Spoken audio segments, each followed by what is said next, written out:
আকাশবাণী কলকাতা। স্থানীয় সংবাদ পড়ছে ধৃতি সেন শর্মা। বিশেষ খবর হল, রাজ্য সরকার পূর্ব মেদিনীপুরের তাজপুরে গভীর সমুদ্র বন্দর নির্মাণের জন্য আগ্রহপত্র আহ্বান করেছে। সিঙ্গুরে একটি শিল্প পার্ক গঠন করা হবে বলেও মুখ্যমন্ত্রীর ঘোষণা। আগামী বিধানসভা নির্বাচনে বামফ্রন্ট ও কংগ্রেস জোট বেঁধে প্রতিদ্বন্দ্বিতা করবে। রাজ্যে করোনা সংক্রমণ থেকে আরোগ্যের হার 95.45% পৌঁছেছে। প্রাক্তন প্রধানমন্ত্রী অটল বিহারী বাজপেয়ীর জন্মদিন আজ সুশাসন দিবস হিসেবে পালন হচ্ছে। প্রধানমন্ত্রী আজ কিষাণ সম্মান নিধি প্রকল্পের সুবিধাভোগীদের পরবর্তী কিস্তির আর্থিক সাহায্য প্রদান করবেন। আজ বড়দিন। করোনা আবহে এবারের উৎসবের জৌলুস অনেকটাই ম্লান। বিসিসিআই সভাপতি সৌরভ গাঙ্গুলি আইসিসির ভারতীয় বোর্ডের ডিরেক্টর হিসেবে আরও একবার মনোনীত হয়েছেন।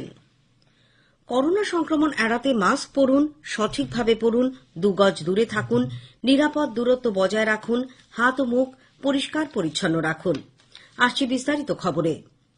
পূর্ব মেদিনীপুরের তাজপুরে গভীর সমুদ্র বন্দর নির্মাণের জন্য রাজ্য সরকার আগ্রহপত্র আহ্বান করেছে। সোমবার বিজ্ঞাপন দিয়ে দেশ বিদেশের বন্দর নির্মাণের দক্ষ সংস্থাকে 4,200 কোটি টাকার এই প্রকল্প গড়ে তোলার জন্য আহ্বান জানানো হবে বলে মুখ্যমন্ত্রী মমতা ব্যানার্জি ঘোষণা করেছেন। তিনি গতকাল নবান্নে বলেন, রাজ্য সরকারের তরফে প্রকল্পের খুঁটিনাটি তৈরি করা হয়েছে। এবারের বিজ্ঞাপনের মাধ্যমে নির্মাতা সংস্থাকে বেছে নেওয়া হবে। 4,200 কোটি টাকার এই প্রজেক্টে কোনো জমি অধিগ্রহণ হবে না, কিন্তু বন্দর নির্মাণের সুযোগ মিলবে। এই প্রথম বন্দর রাজ্যে ডিপ সি পোর্ট। খুব কম করেও 15,000 কোটি টাকা বিনিয়োগ হবে, 25,000 মানুষের কর্মসংস্থান হবে। মুখ্যমন্ত্রী সিঙ্গুরে একটি শিল্প পার্ক গঠনের কথাও ঘোষণা করেন। তিনি বলেন, সিঙ্গুরে কৃষি ও শিল্প হাত ধরাধরি করে চলবে। ক্ষুদ্র শিল্প উন্নয়ন নিগমের উদ্যোগে সেখানে তৈরি হবে কৃষিজ শিল্পের তালুক। কৃষকরা সেখানে নিজেদের ফসল বিক্রি, প্রক্রিয়াকরণ ও রপ্তানি করতে পারবেন। এজন্য সিঙ্গুরে 11 একর জমি ছোট ছোট প্লটে শিল্পপতিদের দেওয়া হবে। জমি চিহ্নিত করে ঘেরাওয়ের কাজও শুরু হয়েছে। তবে কোনো প্রকল্পে কৃষকের কোনো জমি অধিগ্রহণ করা হবে না বলেও মুখ্যমন্ত্রী স্পষ্ট জানিয়ে দেন। এদিকে সিঙ্গুরে শিল্প পার্ক গড়ে তোলা হবে বলে মুখ্যমন্ত্রীর ঘোষণায় বিজেপি সমালোচনা করেছে। কলকাতায় এক সাংবাদিক বৈঠকে দলের রাজ্য মুখপাত্র শ্রমিক ভট্টাচার্য বলেন, সেখানে কৃষকদের জমি ফেরত দেওয়া হয়েছে, তাই জমি কোথায় পাওয়া যাবে সে বিষয়ে তিনি প্রশ্ন তোলেন। শ্রমিকবাবু বলেন, জমি ফেরতের প্রতিশ্রুতি ও স্লোগান দিয়ে তৃণমূল কংগ্রেস ক্ষমতায় এসেছে, তবে সেখানকার কৃষকেরা জমি ফেরত পেলেও ফসল ফিরে পায়নি। তিনি আরও বলেন, সিঙ্গুরে শিল্প গড়ে উঠবে, তবে তা তৃণমূল কংগ্রেস সরকারের শাসনে নয়। অন্যদিকে দলের সর্বভারতীয় সহসভাপতি মুকুল রায়ও বলেছেন, সিঙ্গুর নিয়ে মমতা ব্যানার্জির মাথা ঘামানোর কোনো প্রয়োজন নেই। রাজ্যে নতুন সরকার ক্ষমতা এলে তারাই সিঙ্গুর নিয়ে ভাববে। তিনি গতকাল পূর্ব বর্ধমানের মন্তেশ্বরের সাতগাছিয়ায় দলের যোগদান মেলায় অংশ নিয়ে বলেন, নির্বাচনের দিকে তাকিয়ে মমতা ব্যানার্জি অনেক প্রতিশ্রুতি দিচ্ছেন, কিন্তু তিনি নিজেই জানেন না যে তিনি কি বলছেন। আসন্ন বিধানসভা নির্বাচনে তৃণমূল কংগ্রেস 100 আসনের গণ্ডিও পার করতে পারবে না বলে মুকুল বাবুর দাবি। 2021 সালের বিধানসভা নির্বাচনে বামফ্রন্ট ও কংগ্রেস জোট করেই প্রতিদ্বন্দ্বিতা করবে। লোকসভার বিরোধী দলনেতা প্রদেশ কংগ্রেস সভাপতি অধীর রঞ্জন চৌধুরী গতকাল এই কথা ঘোষণা করেন। In alliance with led parties led by CPIM had fought the election against Mamata Banerjee and TMC. This time also, while assembly election in West Bengal is knocking the door, Congress party again has decided to fight against the TMC regime in alliance with the left party.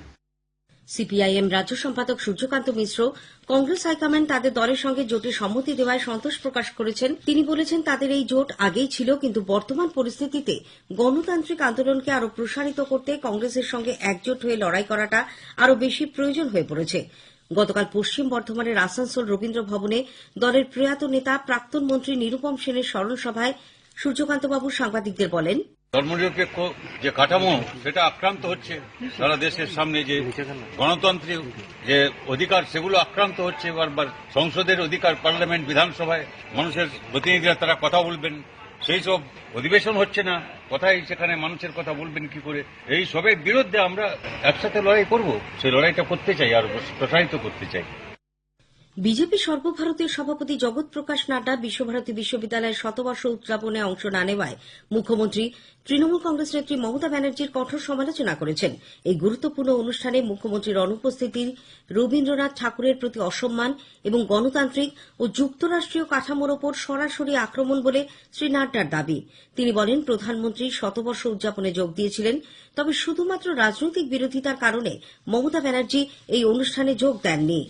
এদিকে মুখ্যমন্ত্রী বলেছেন, এই অনুষ্ঠানের জন্য তাকে আমন্ত্রণই জানানো হয়নি। তিনি গতকাল বলেন, বোলপুর শান্তিনিকেতনে তার আসন্ন সফরের সময় উপাচার্য দেখা করার জন্য আলাদা করে সময় চেয়েছিলেন, কিন্তু পূর্ব নির্ধারিত একাধিক কর্মসূচি থাকায় তিনি সময় দিতে পারেননি। এদিনের অনুষ্ঠানে তার অনুপস্থিতি নিয়ে বিজেপির তরফে অপপ্রচার চালানো হচ্ছে বলেও মুখ্যমন্ত্রী আবারও অভিযোগ করেন। অন্যদিকে বিশ্বভারতী কর্তৃপক্ষের দাবি, মুখ্যমন্ত্রীকে আমন্ত্রণ জানানো হয়েছিল। যাদবপুর বিশ্ববিদ্যালয়ের পড়ুয়াদের একাংশ তাদের পরীক্ষা সংক্রান্ত বিষয় যা চূড়ান্ত গোপনীয় তাতে হস্তক্ষেপ করছে এবং বিশ্ববিদ্যালয়ের প্রশাসনকে চাপ দিয়ে অনৈতিক ও আইনবিরোধী কাজে বাধ্য করছে বলে শিক্ষক সংগঠন আবুটা অভিযোগ করেছে। আবুটার যাদবপুর বিশ্ববিদ্যালয়ের লোকাল চ্যাপ্টারের পক্ষে গৌতম মাইতি গতকাল এক বিবৃতিতে এই অভিযোগ করে বলেন, ওই পড়ুয়ারা বিশ্ববিদ্যালয়ের উপাচার্য, অন্যান্য প্রশাসনিক কর্মকর্তা ও শিক্ষকদের ক্রমাগত হেনস্থা করে ও ভয় দেখিয়ে শিক্ষা এবং গবেষণার পরিবেশে চূড়ান্ত নৈরাজ্যের সৃষ্টি করছে। সাম্প্রতিক কিছু ঘটনার পরিপ্রেক্ষিতে বামপন্থী ছাত্র সংগঠন এসএফআই বিশ্বভারতী বিশ্ববিদ্যালয়ের উপাচার্য অধ্যাপক বিদ্যুৎ চক্রবর্তীর পদত্যাগ দাবি করেছে। গতকাল এক সাংবাদিক বৈঠকে সংগঠনের রাজ্য সম্পাদক সৃজন ভট্টাচার্য বলেন, রবীন্দ্র ভাবনার পীঠস্থান বিশ্বভারতী বিশ্ববিদ্যালয়, এখানে রবীন্দ্রনাথের ঊর্ধ্বে কেউ নন। অথচ কবিগুরুর ঐতিহ্যবাহী আসনে সম্প্রতি সফরে আসা কেন্দ্রীয় স্বরাষ্ট্রমন্ত্রীকে বসতে দেওয়া হয়। ওই ঘটনা বিশ্বভারতীর গরিমা এবং রবীন্দ্রনাথের ভাবনাকে কালিমা লিপ্ত করেছে বলেও সৃজন বাবু মনে করেন। রাজ্যে দৈনিক করোনা সংক্রমণ এবং মৃত্যু আরও কমেছে, পাশাপাশি কমেছে নমুনা পরীক্ষার সংখ্যাও। নতুন করে আরও ১,৫৯০ জন করোনায় আক্রান্ত হয়েছেন। অন্যদিকে সংক্রমণ মুক্ত হয়েছেন ২,০৫৪ জন। গত সন্ধ্যায় স্বাস্থ্য দপ্তরের প্রকাশিত রিপোর্টে জানা গেছে, এই নিয়ে মোট ৫,৪৩,২১৪ জন এই রোগে আক্রান্ত হলেন। তার মধ্যে অবশ্য ৫,১৮,৫১৬ জনই সুস্থ হয়ে উঠেছেন। আরোগ্যের হার আরও কিছুটা বেড়ে ৯৫.৪৫% পৌঁছেছে। বর্তমানে ১৫,১৯৩ জন রোগী চিকিৎসাধীন। এই সময় আরও ৩২ জন করোনা আক্রান্তের মৃত্যু হওয়ায় মোট মৃতের সংখ্যা বেড়ে দাঁড়াল ৯,৫০৫। ২৪ ঘন্টায় ৩৯,৯১৩ জনের নমুনা পরীক্ষা করা হয়েছে। তার আগের দিন এই সংখ্যা ছিল ৪১,০০০-এরও বেশি। দেশে কোভিড-১৯ থেকে আরোগ্যের হার ৯৫.৭৫% পৌঁছেছে। কেন্দ্রীয় স্বাস্থ্য মন্ত্রকের গতকালের রিপোর্ট অনুযায়ী মোট আক্রান্তের ২.৮০% অর্থাৎ ২,৮২,০০০-এর মতো মানুষ এখন চিকিৎসাধীন। মোট আরোগ্যপ্রাপ্তের সংখ্যা এখন অ্যাক্টিভ কেসের ৩৪ গুণের চেয়ে বেশি। স্থানীয় সংবাদ শুনছেন আকাশবাণী কলকাতা কেন্দ্র থেকে। প্রাক্তন প্রধানমন্ত্রী ভারতরত্ন অটল বিহারী বাজপেয়ীর ৯৬তম জন্মবার্ষিকীতে গোটা দেশ আজ সশ্রদ্ধ চিত্তে তাঁকে স্মরণ করছে। আজকের দিনটি সুশাসন দিবস হিসেবেও পালিত হচ্ছে। প্রধানমন্ত্রী নরেন্দ্র মোদী এই উপলক্ষে সংসদে বাজপেয়ীজির স্মৃতির উদ্দেশ্যে পুষ্পার্ঘ্য নিবেদন করে শ্রদ্ধা জানাবেন। তাঁর স্মৃতিতে একটি বইও প্রকাশ করবেন। প্রধানমন্ত্রী আজ ভিডিও কনফারেন্সের মাধ্যমে প্রধানমন্ত্রী কিষাণ সম্মান নিধি প্রকল্পের আওতায় সুবিধাভোগীদের পরবর্তী কিস্তির আর্থিক সাহায্য প্রদান করবেন। এর আওতায় ৯ কোটিরও বেশি কৃষক পরিবার পাবেন ১৮,০০০ কোটি টাকা। উল্লেখ্য, পিএম কিষাণ প্রকল্পে ক্ষুদ্র প্রান্তিক কৃষকদের বছরে ৬,০০০ টাকার আর্থিক সাহায্য দেওয়া হয়ে থাকে। ২,০০০ টাকা করে ৩টে কিস্তিতে তারা এই অর্থ সাহায্য পান। সুবিধাভোগীদের ব্যাংক অ্যাকাউন্টে সরাসরি এই টাকা পাঠিয়ে দেওয়া হয়। এই উপলক্ষে প্রধানমন্ত্রী ৬টি রাজ্যের কৃষকদের সঙ্গে মতবিনিময় করবেন। আজ বড়দিন। মধ্যরাতে গির্জায় গির্জায় ঘণ্টার ধ্বনির মধ্যে দিয়ে আনুষ্ঠানিকভাবে হয় বড়দিন উদযাপনের সূচনা। গির্জাগুলিকে সাজানো হয় আলোকমালায়। রাত ১২টা বাজার সঙ্গে সঙ্গেই প্রভু যিশুর আবির্ভাব উপলক্ষে শুরু হয় প্রার্থনা ও ক্যারল।